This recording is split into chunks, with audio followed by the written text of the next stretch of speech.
everyone, this is Matt, a Cigar Hound Dog, with another video, and today I'll be doing my best in show, my top 3 things I wish I had known or I wish I had while getting into the hobby of cigars. First things first, hobby versus habit. A lot of people outside of cigars will say that's a habit, just like cigarettes. No, it is not. In my opinion, you don't see lounges where people go to just to smoke cigarettes. That's not a thing from my knowledge.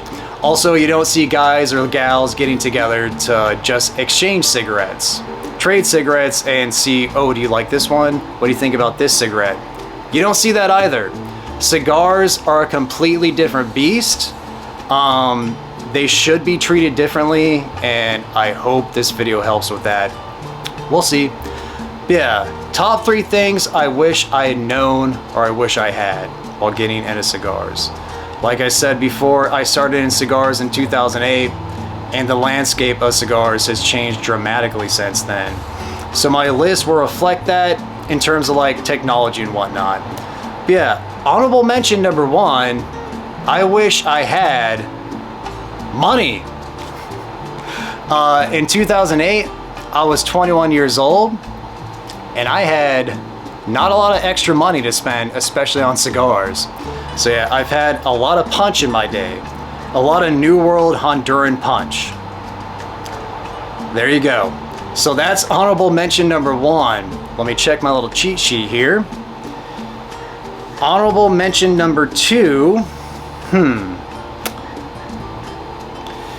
I guess I'll say I wish I knew cigars were a lot more resilient than I gave them credit for. Because really, if cigars are like even in a plastic bag with a Boveda, they'll be good for a while, for a long while. Also wish I knew that the 70-70 rule was kind of stupid. 70 RH, 70 temperature. For me, a lower humidity is the most important. I live in California, Southern California, so the weather's pretty temperate as far as the temperature goes, but you know, I don't have to really worry about that. But humidity between 58 and 62 RH is where it's at. So I wish I had known that, because I've smoked cigars at 70 plus RH that were not good because of that. So that's another thing I wish I would have known. Another thing, we'll do one more honorable mention. I wish there was more independent media, because when I started with cigars in 2008, there was Brian Glenn, Cigar Obsession, which I love Brian Glenn. But one thing about Brian Glenn is that he rarely ever said whether he liked the cigar or not. He would just give you basic impressions of the cigar, and that's fine. I wish he would have given quality score though. That's the one thing about Brian Glenn I wish he would have done. We had Brian Glenn. Also, there was Stogie Review. I've read a lot of Stogie Review reviews over the years. They're no longer doing reviews, unfortunately. And also, who's another independent? There's another site that did like stogies. Like they rated the cigars per stogie. I forget the name of the site. Put it down in the comments if you know. Yeah, I wish there was more independent media, because Cigar Aficionado, they're great. They promulgate the hobby like no other, but they also have given an Alec Bradley Cigar of the Year. So I wish there was more independent media when I first got into cigars. All right, let's get into my top 3. Let me check my cheat sheet again. All right. The third most important thing I wish I would have known is that a cigar's price doesn't always equal the cigar's quality of enjoyment. I wish I would have known that. Prime example is the Cohiba Red Dot. Even in 2008, 2009, 2010, when I tried those cigars, they were very expensive.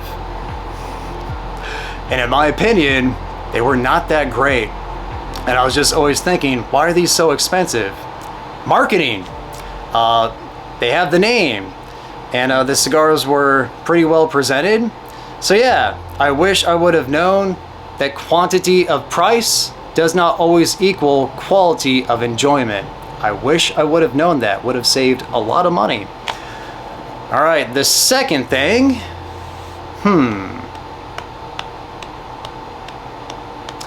The second thing I wish I would have had back in 2008 is that I wish there was more cigar variety. Back in 2008, there was not many boutiques. Tatuaje, Pete Johnson of Tatuaje, also Dion Giolito of Illusione, or Illusione.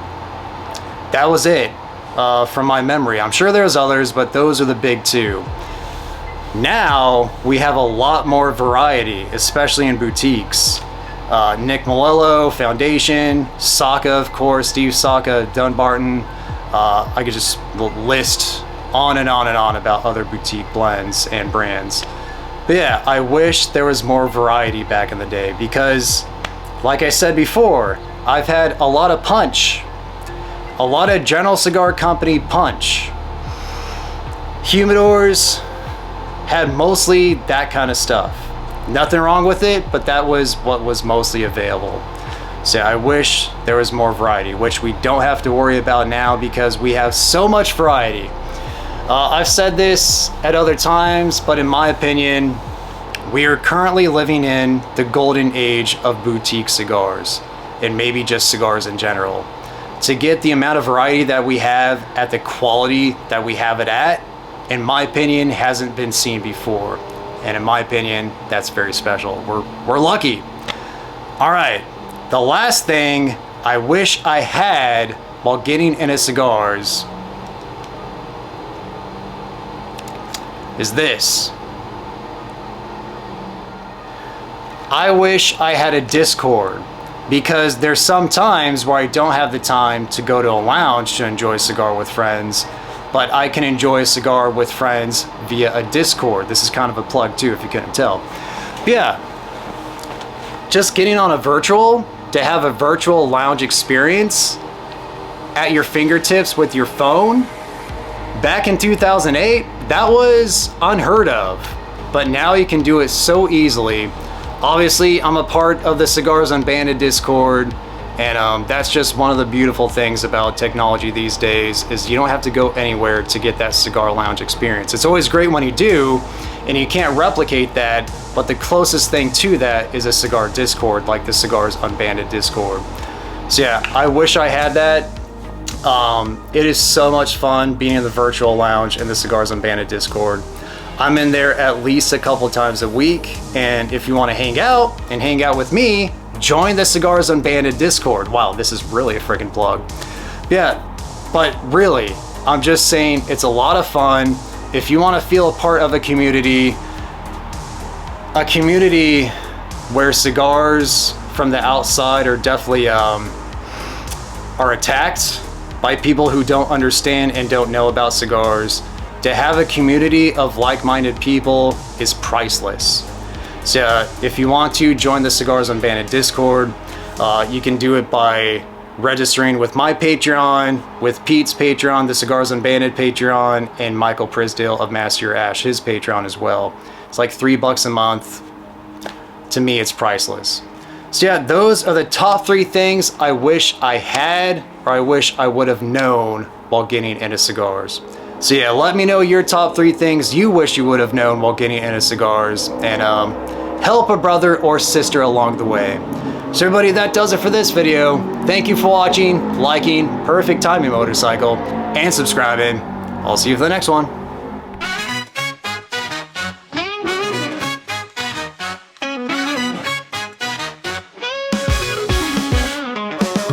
Let me tell you about a place that's got a vibe so grand. You sign up to Max Patreon, coolest club in the land. Hop on the train, just click that link, don't you miss the ride. Cigars Unbanded Discord, where the fun abides. Come on and join the crew, yeah, in the Discord groove. Whoa, whoa. Cigars Unbanded's waiting just for me and you. Hit the lowdown on that smoky sound. Yeah. Max Patreon unlocks the gate, let's groove around. When you join the circle.